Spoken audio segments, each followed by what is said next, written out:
They never admitted it. Not the explosion. Not the flying machines.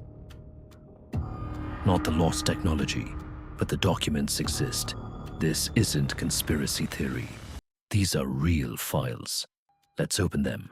September 22nd, 1979. An American surveillance satellite called Vela 6911 detected something it was specifically designed to detect. A double flash. Not lightning. Not a meteor.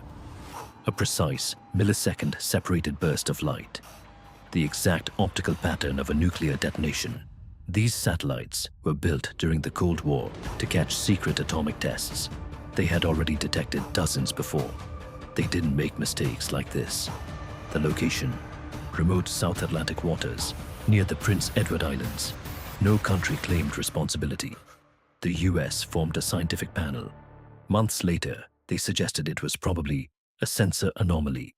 But here's what complicates that story. Soon after, scientists in Australia recorded elevated levels of radioactive iodine, 131 in sheep. That isotope doesn't just appear randomly. Some intelligence analysts later suspected a covert test involving apartheid-era South Africa.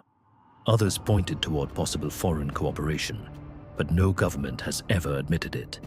To this day, the event is officially labeled unidentified, a nuclear-sized mystery. And that's just the first file. 1977, northern Brazil. Residents of Colares Island began reporting something terrifying. Glowing objects hovering at night. Beams of light descending from the sky. People collapsing with burns and strange puncture marks. Locals called them Chupa Chupa, the suckers. The Brazilian Air Force launched a classified investigation known as Operation Prato. For months, military teams camped in the region. They photographed lights in the sky. They logged structured craft movements. They interviewed terrified villagers. Over 2,000 pages of documentation were compiled. And then suddenly, the operation was shut down. No public explanation. Decades later, portions of the files were declassified. They confirmed the military did observe unidentified aerial phenomena.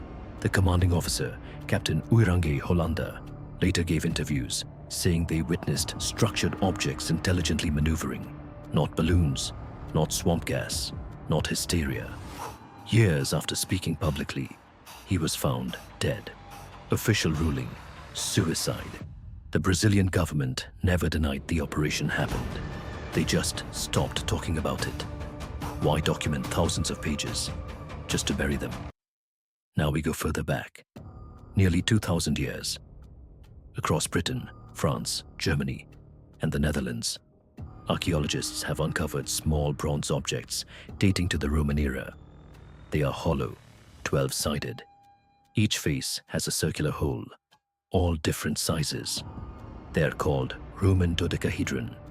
More than 100 have been found. Here's the strange part. No Roman text mentions them. No diagrams, no instructions, nothing. The Romans documented everything: engineering, warfare, plumbing, architecture. Yet these objects are absent from history. Theories range from candle holders to measuring tools to religious devices. But metallurgical analysis shows precision casting, standardized geometry, intentional design. They weren't toys. They weren't random art. They served a purpose.